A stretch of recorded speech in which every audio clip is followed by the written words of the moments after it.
Никита Лисохмар, 17 Алияскар Рахымбаев, 24 Бақтияр Оразғалиев.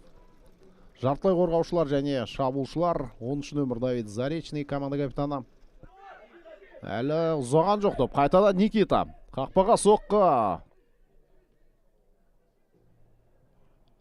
Доп өзі келді Никитаға. Тағы да сол дұрыс деп алмайды. Көлденең пас қауіпті бұл. Көлденең пас беріп отыр. 18-шілік және қазір Айдос Алдабергенов айбалаңда қақпаға қарай соққы биік. Міне осы эпизодты қайталап көрейік. Сол аяғымен тепкен болатын, биік көтер жүрді допта. Бірақ қазір қараңыздар қалай қателесті және Шипицин қақпаға соққы. Бір рет Рахымбаевқа пас бермей өзі соққы жасады. Қазірде Платон пас дегенмен Лисохмар. Никитаның соққысы жақын.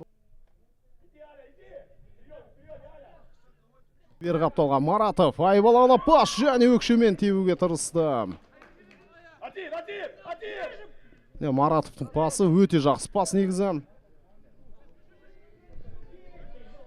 Бірақ жетісу ойыншылары өзінің позициясында. Сонда да қақпаға соққы және Шипицин.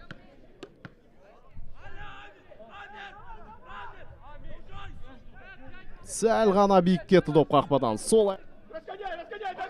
Қайта шабуылға шықты алаңгелер. Заречныйдың пасы Маратов ашық қалдыруда. Маратов және есеп 1-0. Алаңға екінші таймда шыққан Маратов гол авторы атанып отыр.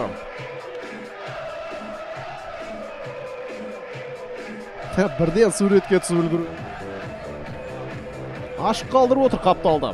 Жетісу ойыншылары бұл жерде қақпашыға ешқандай кінә.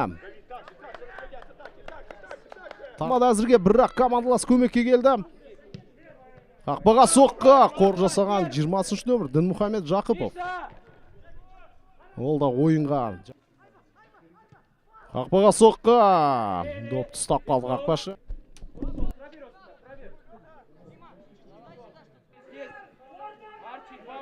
Академия шабуылы бастады. Қақпаға соқ. Қайталап көрейікші мені. Бірінші соққы. Қақпаш қайтар топты.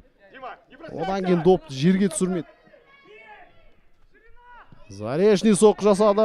Қақпаш қайтарды, бірақ қайтадан доптан айырылмады. Өте жақсы ойнауда Маратов пас берді. Қақпаға соққы. Өте қауіпті соққы. Қақпаның жалғасуда, бірақ қазір қарсы шабуылға шығады. Академия командасы. Қорғаныста Ларин, екі капитан кездесі. Заречный өтіп кетті. Заречный пас берді. Маратов. Міне мүмкіндік Заречный. Маратов бір гол, бір ассист жасап отыр. Есеп 2-0. Гол авторы команда гол соғар еді, қараңыздар. Заречныйден өтіп кетсе, міне 9-шы нөмір дайын тұр. Айбын Дәулетұлы гол соғар еді.